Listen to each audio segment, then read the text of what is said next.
It's great that I'm hearing these stories from you. Um, it's typical when you come to a conference like this, at the end of the conference, and this was not that typical because we had 2 weeks from the time that we finished.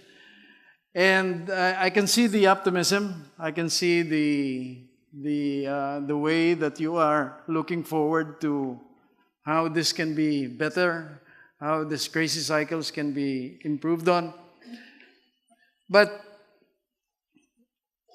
not to burst the bubble, we've had some experiences with couples that have tried this, and it isn't rosy going forward, or it can be problematic going forward.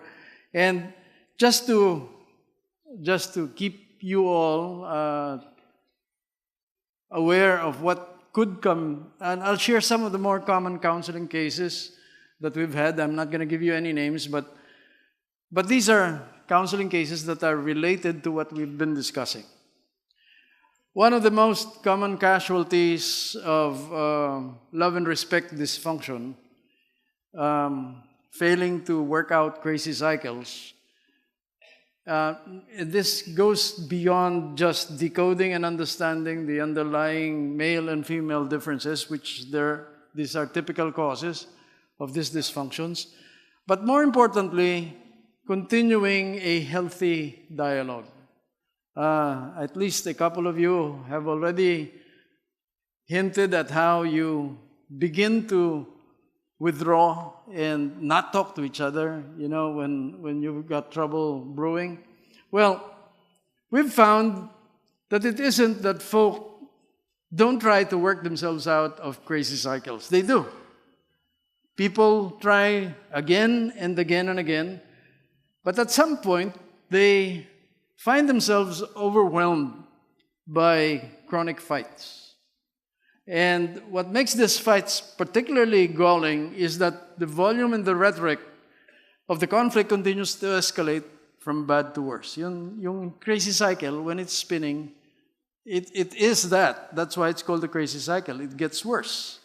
And when the thing doesn't stop for some reason or another, well, it tends to get worse and worse until the partners eventually they stop trying. Okay? Now, why? Why does that happen? Well, every case is different, but what I think is common is not a surprise at all. What's common, in my view, it remains under the category of basic men-women differences. Here's what happens. Men, I think, give couple that acronym a real go, and they try to genuinely put their love for their wives into action. They gamely go through those things listed under couple and do them. They do that. And I think the same is true of the wives. They really try and keep chairs before them. They try to rein in their reactions, maybe not their body language, then maybe that's too much to ask of the women to try and rein in body language, but they rein in their tongues, they try, and this in the face of continuing irritants. But at some point, the dam breaks. In our experience, it's triggered when wife cannot stand the husband's inaction, or husband's non-involvement, or husband's lack of follow-through, or husband's insensitivity. Maybe all of the above. Okay? Whatever.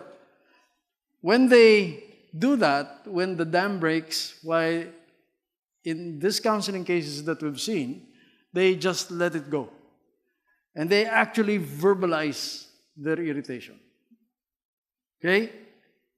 And, when you get to that stage where this has been building up and building up and building up, pinagpapasensya nyo, you're keeping it under control and all of that, when the dam breaks, it really is a very, very bad fight. And you can guess what happens. When the wife begins to show her irritation, she usually shows the irritation by words. Okay?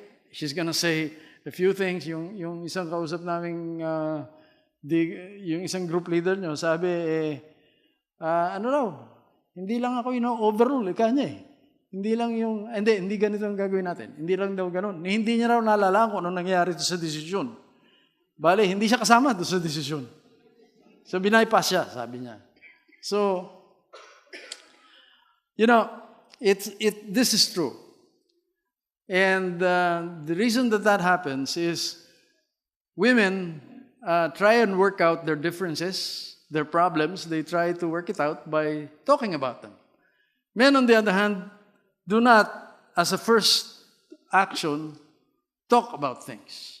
They will brood, they will go somewhere, as we've seen Dr. Egerich point out to us.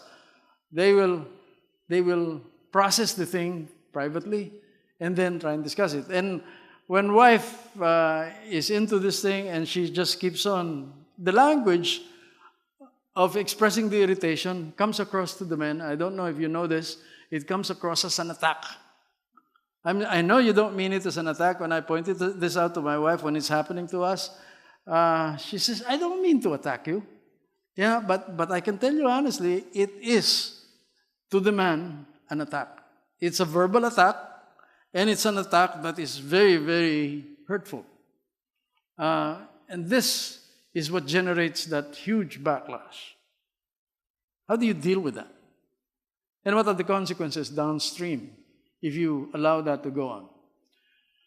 In 1999, Rob Reiner gave us the movie The Story of Us. I don't know if any one of you remember the movie, 1999.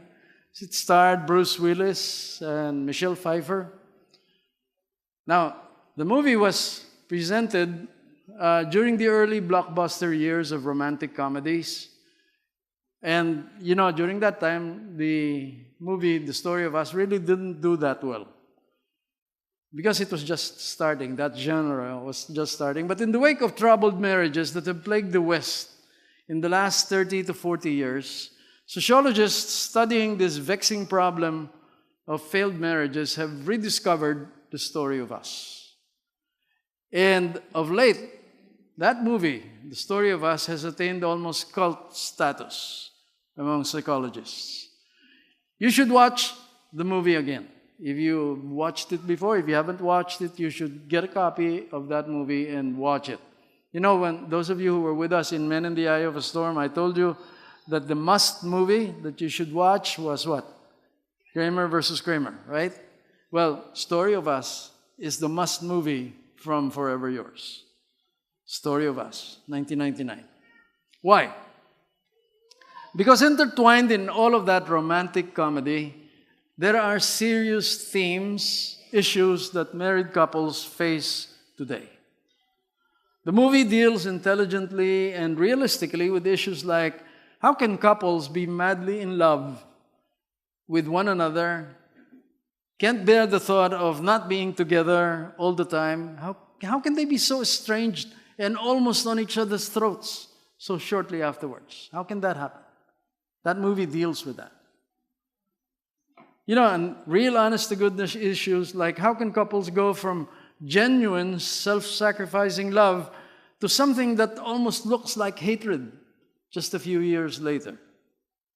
How can the very character traits that attracted us to one another become the major irritants that alienate us later? Why do we bring, for example, the personality traits and the addictions that we hated in our parents and families into our own marriages, despite our resolve not to do that? Why does that happen? Again, the movie deals with that. How can qualities that were once so endearing become so infuriating?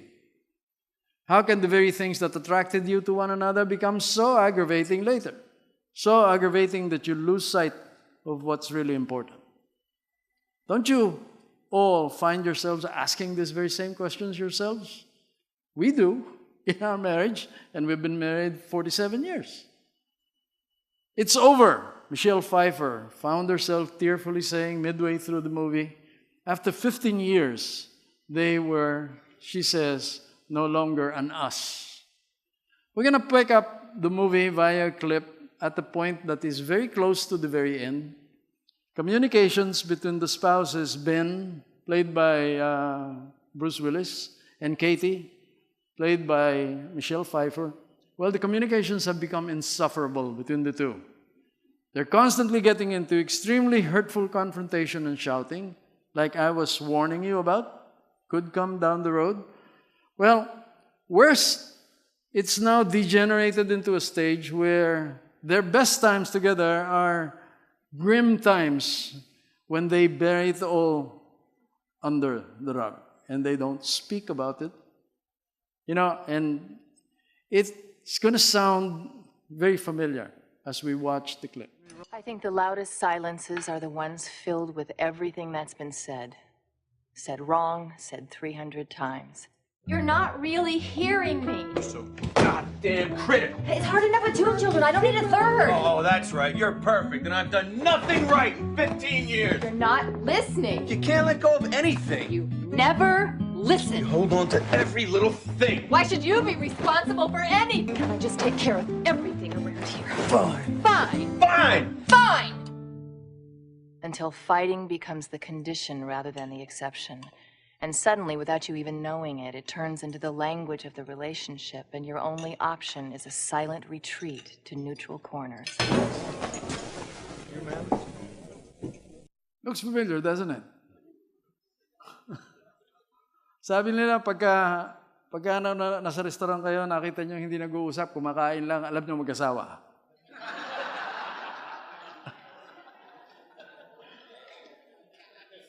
It's sounds and looks very familiar.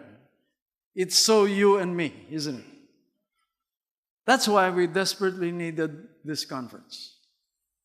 Because that's you and me behind Ben and Katie, you and me on the same road, the same destination, if we do not find our way out. You know, I love it when I get to close out a conference like this. It's one of the high points of the job, when one can look back and see how an event like this can become so special. Some of you came here with seriously troubled relationships, and you're leaving here hopeful. Hopeful because you've seen that the problems that you face, well, they're not really that impossible. There is a way out of them. There's a way that you can love one another and love one another with the love that you used to have. That honest-to-goodness solutions are really in sight. Many of you are leaving here tonight with newly revitalized relationships. You've been re-energized, rekindling the love of your youth, hopefully for the older ones too. You know, and you've been empowered to love as only God can empower people to love. And even more important, you've discovered how central and important respecting your spouse unconditionally can be. And you're going to go home determined to love and to respect your husband, however you might be provoked in coming days. And you wouldn't be human. Your husband wouldn't be human if he doesn't provoke you at some point in time. He doesn't mean to. But what we've learned is that these things happen. They happen because of basic differences. Let me ask you, what will you remember from all of this? A few years from now, when it shall have been all reduced to memories, to snapshots, to sound bites, what will you remember the most out of this couple of weekends that we've spent? Before we go, I'd like you to all to take the time and thank those people that helped to put this together. There are some people that worked behind the scenes very, very hard. Marie, for instance. Marie, is she here? Yeah. Jet, Lim at the back, you know, working the computers, getting all of the registrations in place, getting your food for tonight and all of that.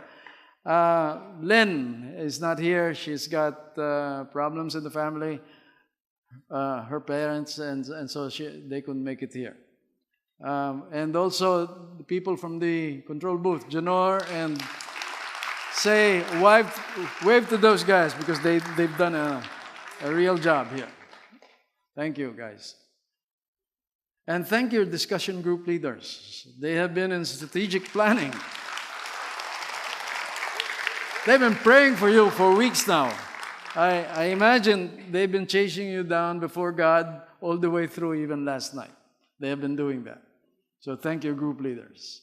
By the way, if you don't have groups, each one of your group leaders, they have small groups, and you can, I'm sure they will accept you into those groups somewhere, okay?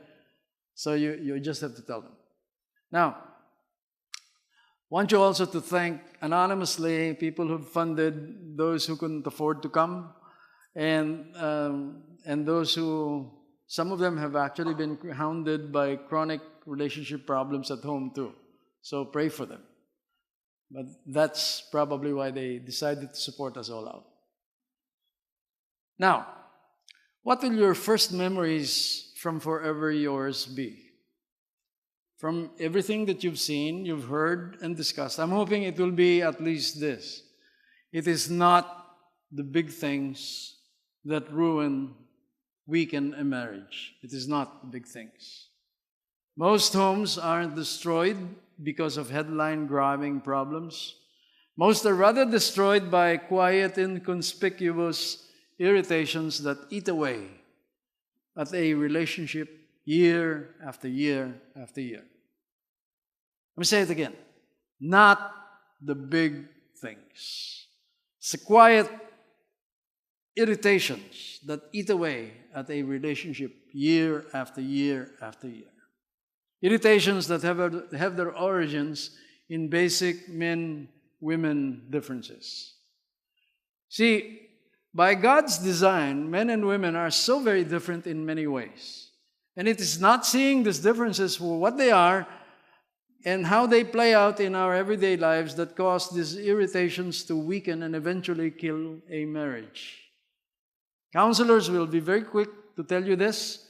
Most marriages that are on the rocks, well, they've long been in trouble. They've been quietly simmering long before they degenerate into the spectacular blowouts that they can become. The sorry process reminds me of termites. Termites, anay. You know, those subterranean pests who quietly and slowly eat away at the foundations of your house. Termites, they leave precious little telltale signs. Maybe you'll find traces of soil tunnels here and there. But for the longest time, the destruction of the house remains undetected until it's almost complete and irreversible.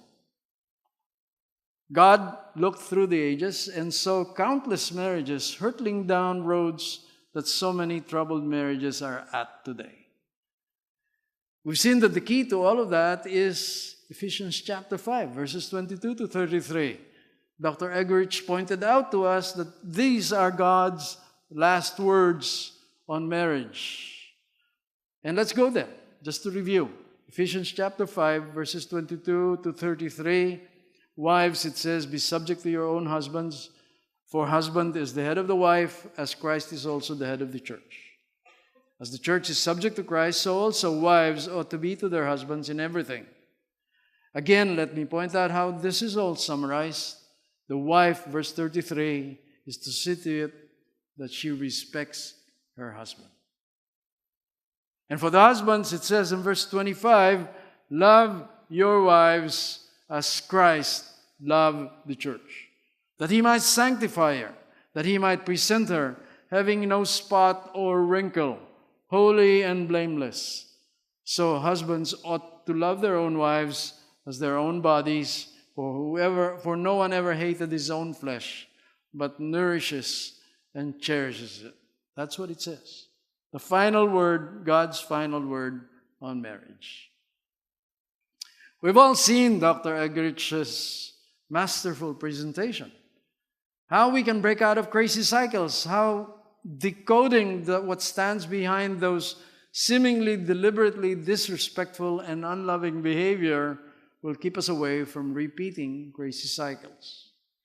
But now, I want us all to go back to the preceding 7 verses.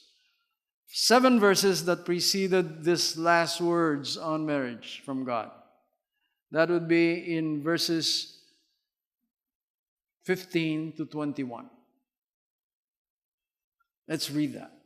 Therefore, it says, be careful how you walk, not as unwise, but as wise, making the most of your time because the days are evil. So do not be foolish, but understand what the will of the Lord is.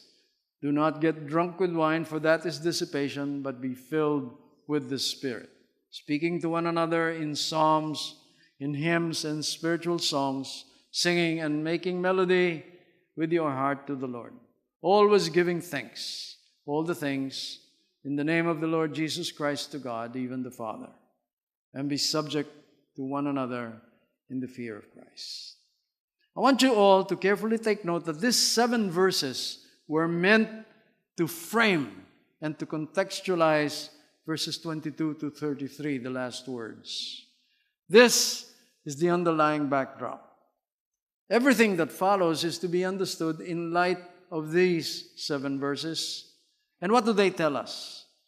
Believe it or not, they give us piercing insight into how to keep our marriages strong and thriving. Firstly, walk not as unwise, it says, but wise. Verses 15 to 17. Why? Because times are evil, it says. Now, what in the world has that got to do with marriage? Well, unless you've been living in Mars all of these years, you've got to know that that has everything to do with marriage. Just look at what's been happening around us.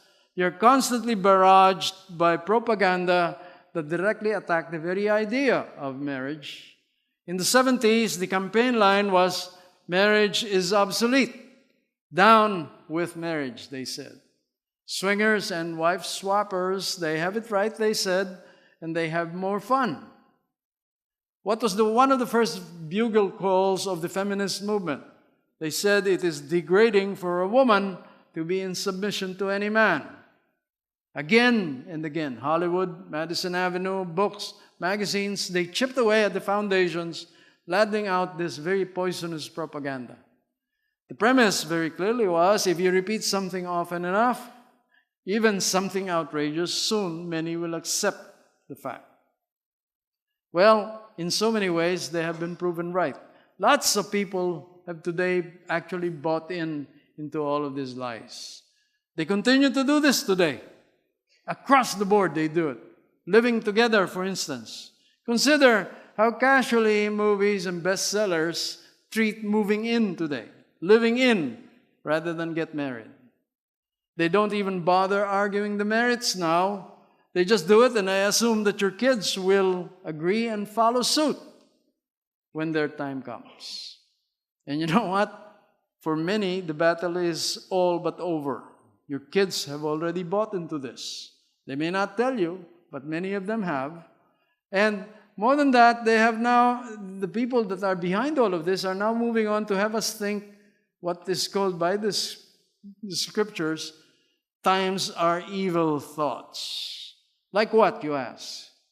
Thoughts like women are being victimized by men, by brutes who are out to dominate and to control them, out to ensnare them, to keep them from all that they can be on their own. We've heard Dr. Eggerich's impassioned appeal that we choose to look beyond this seemingly brutish behavior and into the goodwill, he calls, that lies behind that behavior. In verse 17, look at how Paul widens the backdrop some more. He adds, don't be foolish, understand what the will of the Lord is, he says. Ephesians 5, verses 7, therefore be careful how you walk, not as unwise, but as wise, making the most of your time, because the days are evil. Do not be foolish. Understand what the will of the Lord is. The Hebrew word for fool carries something even more picturesque than what it means to us. It comes from a verb that meant dull, insensitive, something like a callous, kalyo. Yun ang ibig sabihin sa original Hebrew. And a fool to the Hebrews was something like that. He was not just stupid. He was far worse. He was one who was insensitive, one who's impervious to stimulus and to wisdom. Consider, for instance, how your wife very quickly began to complain that you took her for granted. It irritated me no end whenever I would hear that, not too long after we got married. Maybe in the first year. In the second year, my wife was telling me that I was taking her for granted. She was right. I had so quickly began to take her for granted. I just didn't like getting it shoved in my face again and again. But it was true. I was doing that. All I could think of when she would chide me like that was, haven't I given up enough? I don't play poker with the guys Saturday nights anymore, I was thinking. I don't go boozing around with the boys Friday night. How dare you throw that at me, I was thinking. And for that matter, one of my other first thoughts was, wasn't I a good provider? What more do you want from me? I kept asking. But she'd kill me with arguments like, but pag si Aileen lang pumunta rito, my firstborn, pag anak mo nandito, nagsasalita, all ears ka, sabi niya. Ba't ako hindi? Tapos, later, pag yung pumupunta yung mga apo mo, maski na anong ginagawa mo, binibitiwan mo, sabi niya. Ano pa masasabi ko dun? Totoo naman. This is exactly Paul's point. Don't be a fool, he says. Don't go down that road. Don't allow yourself to be desensitized, to be numb. That's what he's saying. Well, how about you ladies? How does this tendency toward desensitization affect you? And don't tell me this doesn't apply to you. If I ask your men, I'm sure I'll get a quick answer. Just think of how soon your man began to complain, how harder and harder it's become to pry some sex out of you. I was talking to one of your group leaders, sabi na, yun daw ang number one reklamo ng mga men doon sa grupo niya. That it was getting harder and harder to get sex from their wives. And soon, the recurring complaint would become, she's lost interest. There was a time when we could keep our hands off each other, and now it's like waking up a mummy. Heck, maybe that's why these days, that's why he calls you mommy.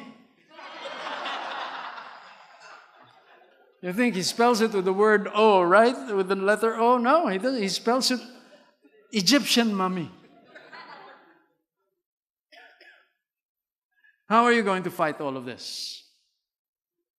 Paul doesn't waste time. He doesn't waste time beating around the bush. He spells it out plainly in these verses.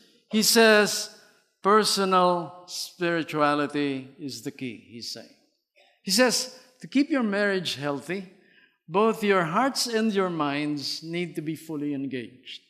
That's the full context of that well-known passage that says we are to be spiritually high, Ephesians 5:18-21. Therefore, it says, do not get drunk with wine, for that is dissipation, but be filled with the Spirit, speaking to one another in psalms and hymns, spiritual songs, making melody in your hearts to the Lord.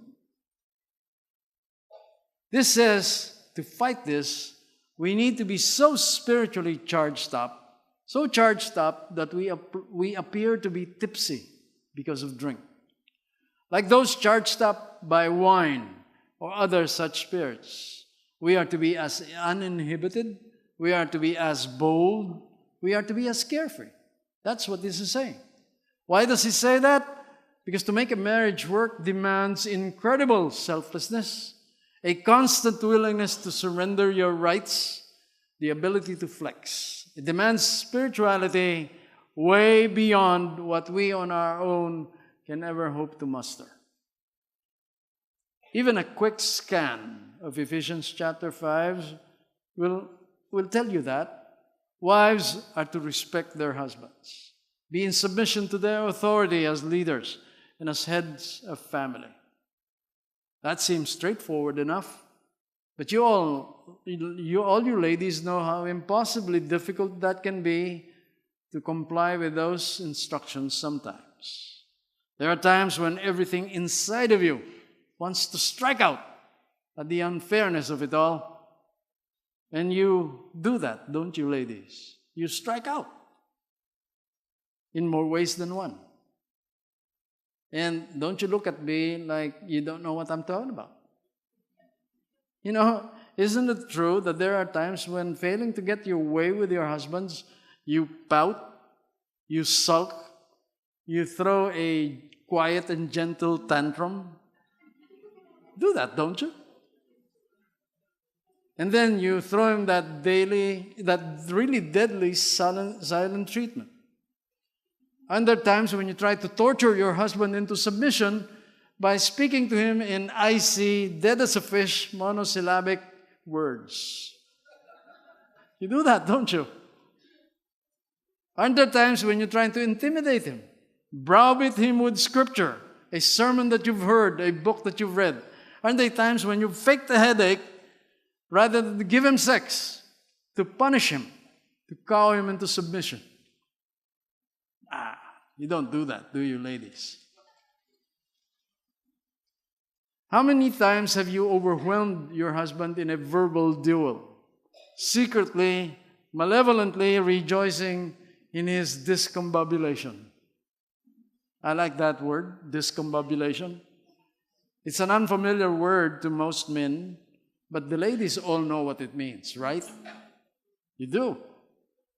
Ladies, I don't have to convince you that you need to be spiritual to comply with these instructions. You all knew the answer to that before I even opened my big mouth, did you? And what about you men? Don't you look at me with those sheepdog, innocent eyes either. You know, Ephesians chapter 5, verses 25 to 29 says you are to unconditionally love your wives, whatever your wife is about doing. It says that. Whether she submits, gives you the respect that you're entitled to or not. Whether she is subtly or actively undermining your authority, whether she's manipulating you, intimidating you, you are supposed to love her. That's what this scriptures say.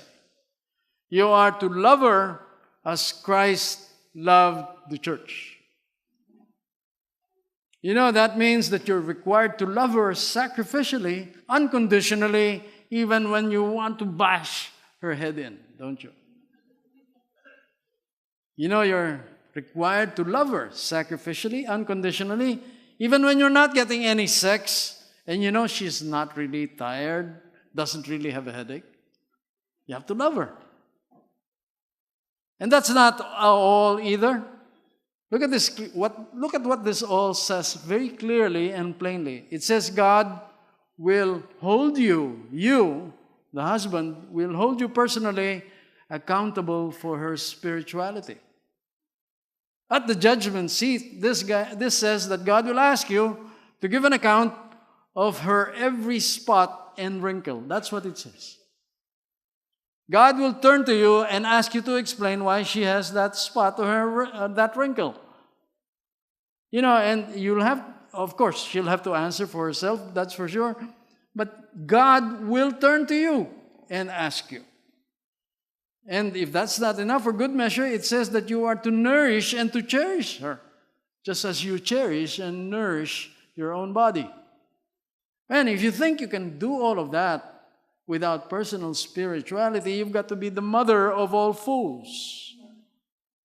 No man, absolutely not one of us, I don't care who he is, I don't care how many titles that he has, how many PhDs in divinity and all of that, you know, no man can do this by his lonesome for very long. If the Spirit of God doesn't enable us and empower us to do this, we are dead meat. I don't know how it's going to be for you, but it took 5 years of couples and leadership retreats before all of that began to sink in with me. It all came together for me one time through an excellent pantomime by Emma Thompson. I don't know if you've seen this. It comes from the movie Love Actually. It's a British romantic comedy. Like most films today, there are parts to that movie that I don't really much care for, but there is one subplot in that movie that really touched me. It's about a big executive named Alan Rickman, who plays the husband of Emma Thompson. His secretary, you see, has been hitting on him. At first, he's clueless. And then as the seduction unfolds, he goes from intrigued to flattered, and from flattered to interested. And by the time we pick up the story, he's gone out to buy jewelry to give his secretary for Christmas.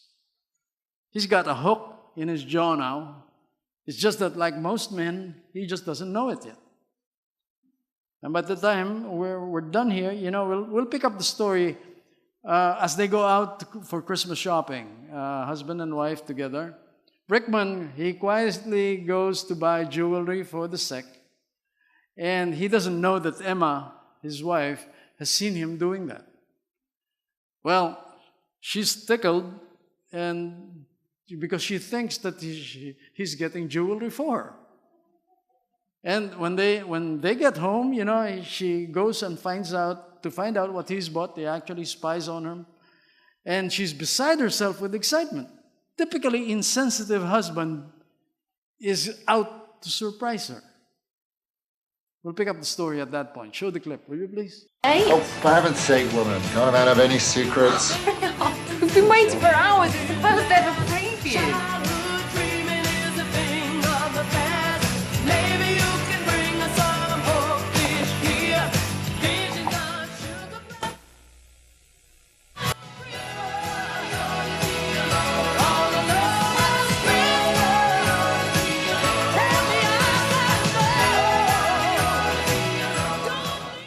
Present only each tonight. Who's got one for Dad? I am. Let Mummy go first. Okay, I'll get it. I'll get it. No. I want to choose mine. I want to choose mine. I think I want... this one. I have, of course, bought the traditional scarf as well, but this is my other slightly special, personal one. Thank you. That's a real first. Rip it. What is it? I'm going to... All right, I'll rip it.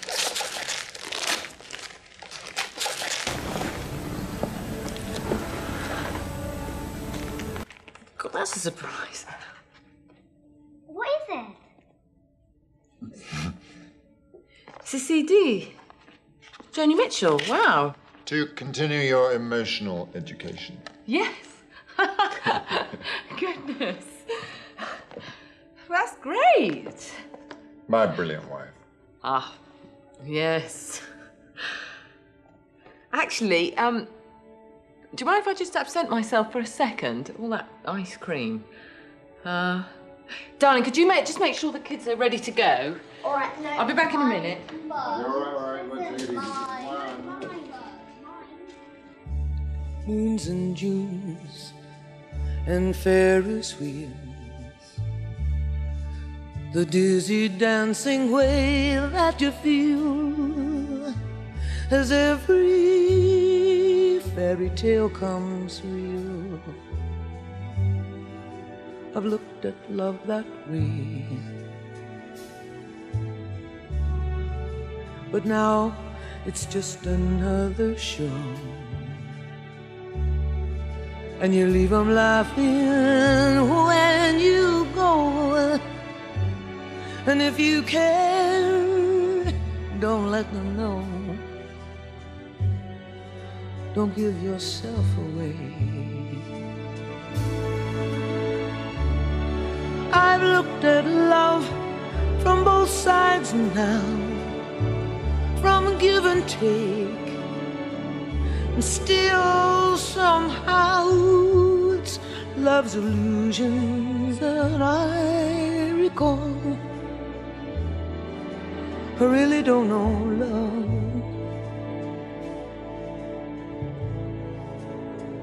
I really don't know love at all.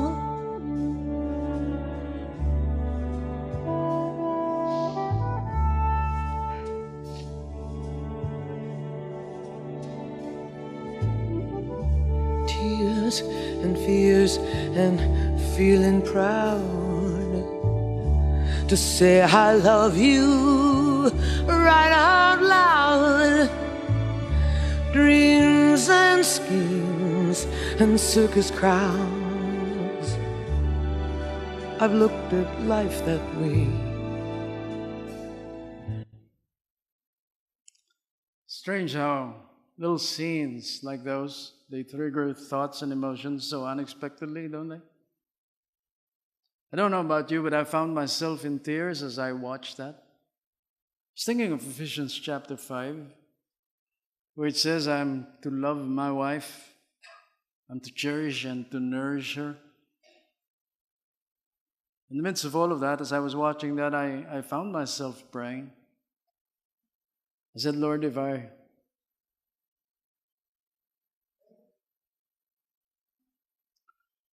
if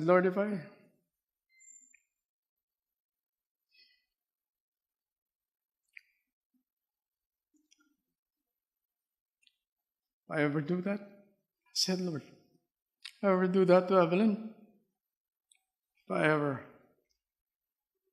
cause her that kind of grief, that kind of anguish, I said, Lord, just take me home.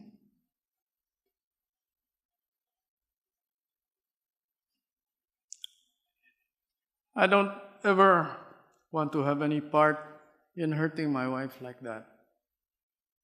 I don't think any of you men want to have any part of that too.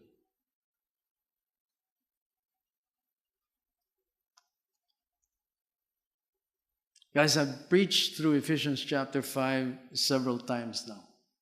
Many a time I've received feedback that I've come down too hard on the wives, that I've been too soft on the men. And I think you know which group said that.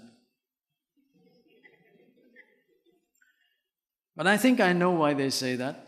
I think it's because I just assumed for the men it was enough to simply pick this passage apart. I assumed that having understood this clearly, we'd all surely take that passage at its word and obey its impassioned exhortations. But I've since come to believe that I couldn't be more wrong. See, carefully picking my way through the preceding 7 verses in Ephesians chapter 5 tells me this: do not be foolish, the times are evil. All of that is written more to us as men than it is written to the women. We men are so easily and so often deceived by the world around us. The blueprint in Genesis 2, which we talked about on that first night, plainly says it's one man, one woman. And yet, for as far as I can remember, there's always been this double standard. For example, in the golf course that I go to, constantly men are proudly bragging about their sexual escapades. It's macho. It's a badge of honor. These very same men would be very quick to condemn their wives as, wives who sleep around. Why, they'd label them as hussies and as tramps. But they're not bothered with the inconsistency. They're bragging about their own escapades.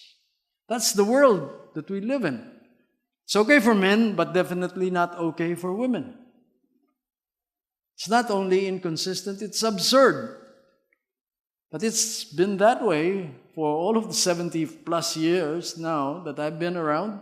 Probably stay that way long before I'm gone, long after I'm gone. In the 60s and for much of the 70s, Paul Newman was today's Brad Pitt. Producers of romantic films all wanted a piece of Paul. One time he was interviewed by a famous television talk show host, and he was asked, what makes a great lover? Paul was asked. Because of this pervasive double standard, Paul's answer surprised his host. He rendered him speechless for a few moments. Because this is what he said. It surprised many in the network audience as well. He said, a great lover is someone who can satisfy one woman all of her life, and who can be satisfied with one woman all of his life. A great lover is not one who goes from woman to woman. He says, any dog can do that, he said. Any dog can do that. Paul Newman just passed away just a few years ago. But you know that he and his wife, Joanne Woodward, they were married for 39 years. Through all of the fame, through all of the fortune, and the women who were throwing themselves at him, he remained true to his word. Any dog, he says, can do that. Through the time he died. A man living what so many today consider the ultimate dream was interviewed on prime television, California television. He had recently been divorced. He had a house right by the ocean. He had all of the ultra-modern frills and gadgets. He had beauty queens coming out, in and out, no hassle, no commitment, sex, night after night after night. But listen to him when he was interviewed. This is what he says. I know the guys out there think it's cool to live the way I do. But honestly, he says, I hate this life. You know what I really like? I'd like to go home tonight to smell dinner cooking, to hug my wife, hello, to go to bed with her and not have to prove my virility, to go to sleep knowing she'll be there in the morning. Men, the swingers' lifestyle is far too overrated. It's one of the world's consummate deceptions. And even when it is exposed like this, for so many, they will still reach out for this thing. The Bible says to them, do not be foolish. Times are evil. Understand the will of the Lord, it says. Last June, Evelyn and I, we celebrated our 47th year together. We've been together more years now than Paul Newman was with Joanne Woodward. Can I share what 47 plus years of experience has taught me? A marriage requires a constant willingness to surrender rights. It requires incredible selflessness. It requires utmost willingness, ability to flex with your partner. It requires unflinching commitment. Whatever happens, however difficult it gets, never quit. Never even think of the word separation. Never.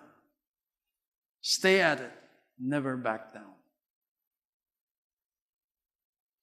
We'll go and look at the final clips of Story of Us now. And by the time we look at this, it's almost over. Bruce Willis and Michelle Pfeiffer, they are now just discussing how to break the news of this inevitable divorce to their two children who'd been away at summer camp. But thankfully, you'll notice as we watch these clips, these final scenes, Katie, the wife, is beginning to turn around ever so slowly. She's begun to see through husband Ben's eyes. She's been reflecting on their history together. Began to consider the kids, that they would be the real victims of a divorce. Let's watch and learn.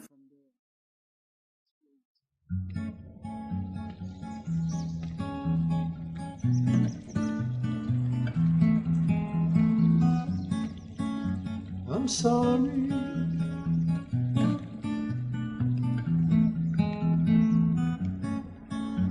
I heard you. Hey, how you doing? Come on in. This is nice. Oh, thanks. Yeah, it's close to the park. The kids and I can walk. You want something to drink? I'll take water if you don't have anything else. No, we have pretty much anything you want. Beer, Gatorade, fruit juice, iced tea. Iced tea is fine. Okay, good.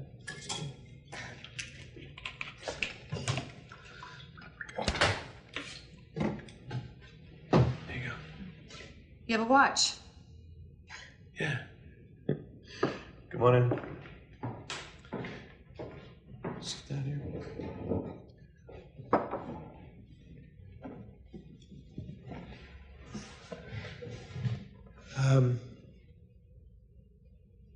I think we should, when we pick the kids up Thursday, we should just tell them that night. We don't have to tell them right away. Why? What's going to change between now and Thursday? Well, Katie, seeing someone else. I'm not seeing him. We're just talking.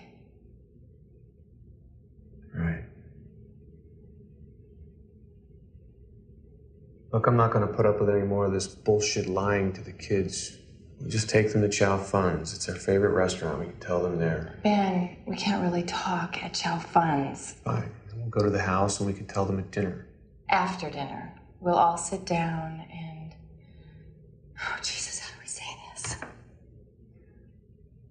Well, we'll just tell them how much we love them, how amazing and beautiful they are, so they don't think for 1 minute that any of this is their fault.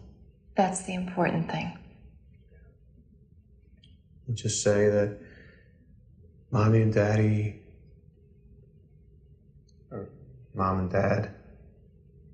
What do you think, Mom and Dad? Mommy and Daddy. Right. We'll say that Mommy and Daddy have grown apart. I was just thinking about Erin. She'll probably say something like, well, there must be something right about you guys for you to produce such beautiful and amazing kids. She might say something like that, you know.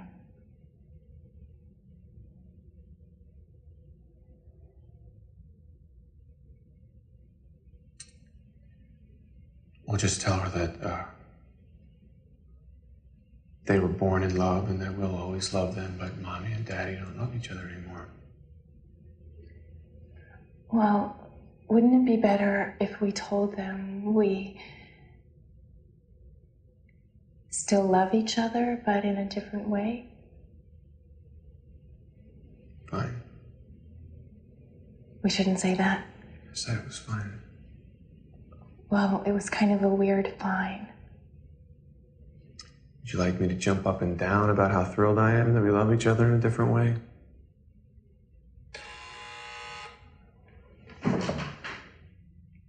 I'll pick you up at 5 o'clock on Thursday.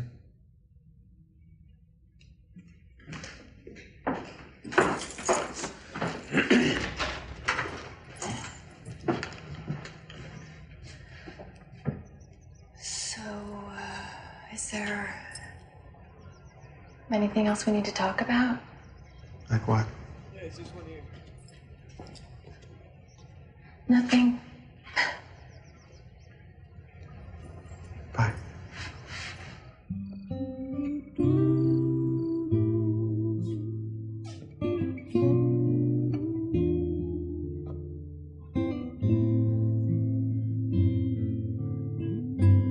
Jesus, what happened to you? What happened to that fun girl? The one with the pith helmet? Where does she go? You don't think I ask myself that every day? I'm talking about a connection. A look. Something that says that we're on the same side here. Isn't this the moment where one of us is supposed to say, this is ridiculous, we love each other, all couples go through this, let's give it another try?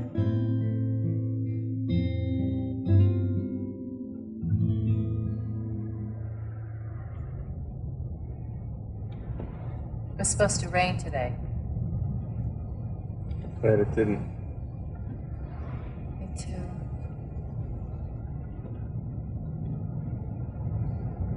Turn here, if you take Sepulveda. What? Nothing.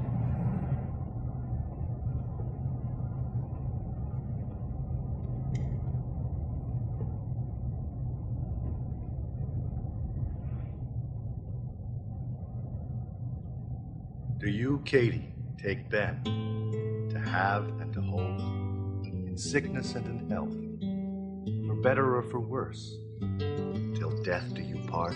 I do. It's a boy. It's a girl. It's a bunny! It's a home run! It's chicken pox. It's over. I love you. Damn you! I love you. Damn it! I love you. I love you. I love you. I love you. I love you. I hate you! I love you. I'm pregnant. My goldfish died. My hamster died. My father's dying. I'm pregnant.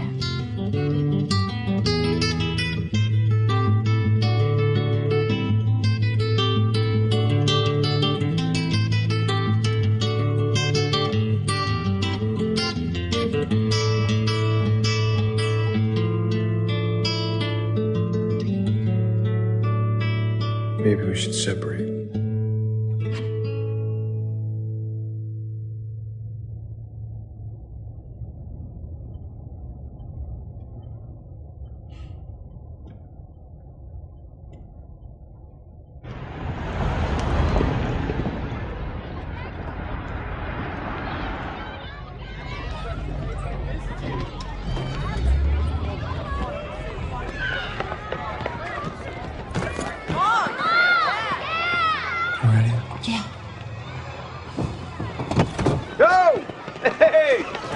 Hey, what's up, buddy?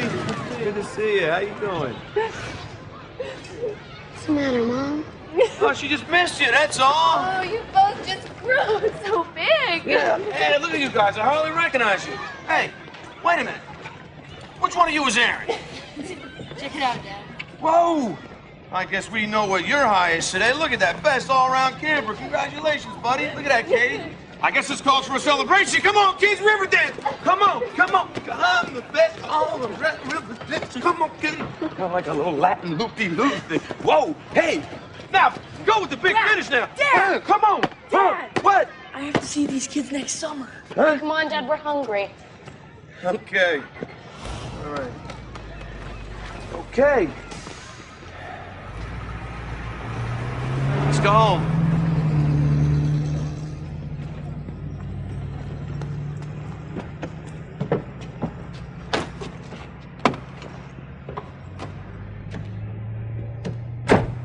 I think we should go to Chow Fun's.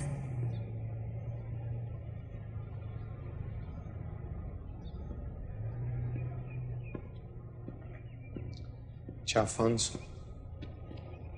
I thought we both agreed that we really couldn't talk at Chow Fun's. I know. What are you saying? I'm saying Chow Fun's.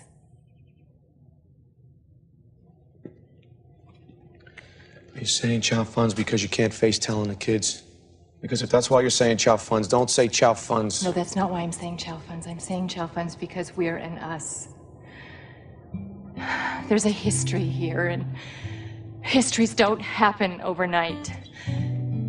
You know, in Mesopotamia or ancient Troy or somewhere back there, there are cities built on top of other cities, but I don't want to build another city. I like this city. I know where we keep the Bactine and what kind of mood you're in when you wake up, by which eyebrow is higher, and you always know that I'm a little quiet in the morning and compensate accordingly. That's a dance you perfect over time. And it's hard. It's much harder than I thought it would be, but there's more good than bad, and you don't just give up. And it's not for the sake of the children, but oh God, they're great kids, aren't they? I mean, God, and we made them. I mean, think about that. It's like they were no people there, and then there were people, and then they grew, and I won't be able to say to some stranger, Josh has your hand. Remember how Aaron threw up at the Lincoln Memorial? Then I'll try to relax. Let's face it, anybody's going to have traits that get on your nerves. I mean, why shouldn't it be your annoying traits? And I'm no day at the beach, but I do have a good sense of direction, so at least I can find the beach, which is not a criticism of yours. It's just a strength of mine. And God, you're a good friend, and good friends are hard to find.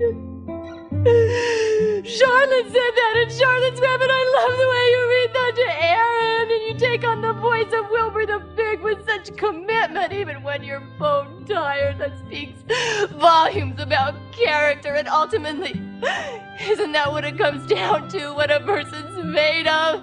Because that girl in the pit helmet is still in here. Bee-boo, bee-boo. I didn't even know she existed until I met you. And I'm afraid if you leave, I may never see her again. Even though I said at times you beat her out of me. Isn't that the paradox? Haven't we hit the essential paradox? Give and take, push and pull, yin and yang, the best of times, the worst of times. I think Dickens said it best. The Jack Sprat of it. He could eat no fat, his wife could eat no lean. But it doesn't really apply here, does it? I guess what I'm trying to say is, I'm saying Chow Fun's because I love you.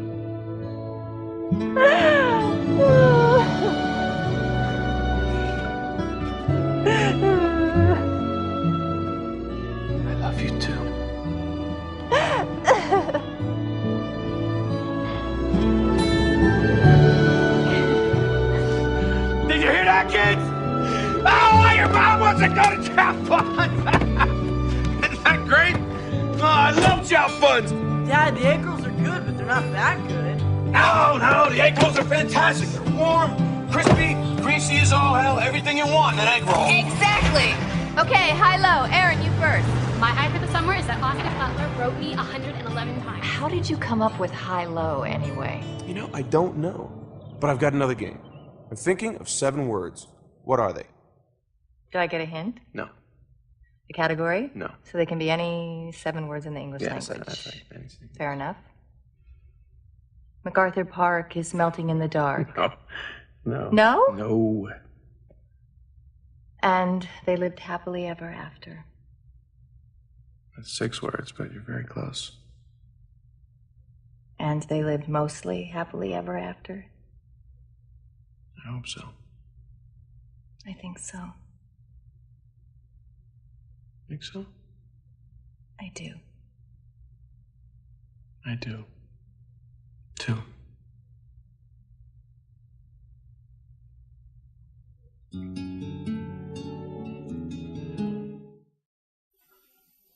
So good, wasn't it?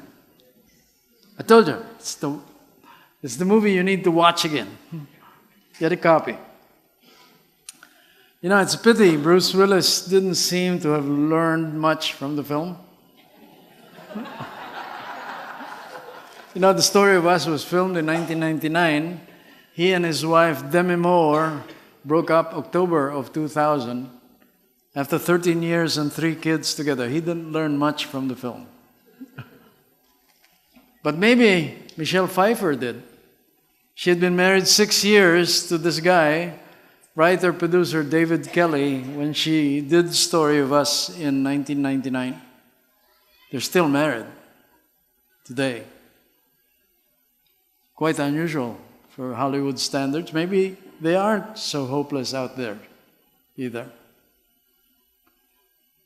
My friends, the problem of failed marriages, it's not a modern phenomenon.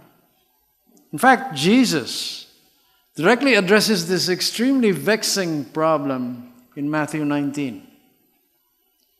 Jesus squelched the Pharisees when they tried to confound them with this very thing. What did Jesus do? He said, he took them all the way back to Genesis. That's what he did. He took them all the way back to the architect, to his plans, to his architectural designs that we talked about on that first evening. First, he quoted the architect, and then he solemnly adds his own words, as only he, Jesus Christ, could do. Matthew 19, verses 4-6. And he answered them and said, have you not read that he who created them from the beginning made them male and female? And said, for this cause, a man shall leave his father and mother and shall cleave to his wife, and the two shall become one flesh. And this is what the Lord added, verse 6. Consequently, they are no longer two, but one flesh. Whatever, therefore, God has joined together, let no man separate. That is God's first and final word on marriage. Stay together. No man can separate that bind. Well, thank you all for coming. It's been a great time. Very memorable for us. I think the loudest silence... Before you leave, if you're interested in those DVDs, make sure you put that on a piece of paper. We'll get back to you as soon as we can on those if you want them. But please don't ask them for your personal use. Use them in your small groups. Okay to use it personally too, but use them in your small groups. There's synergy in studying this thing together. All right? Shall we pray?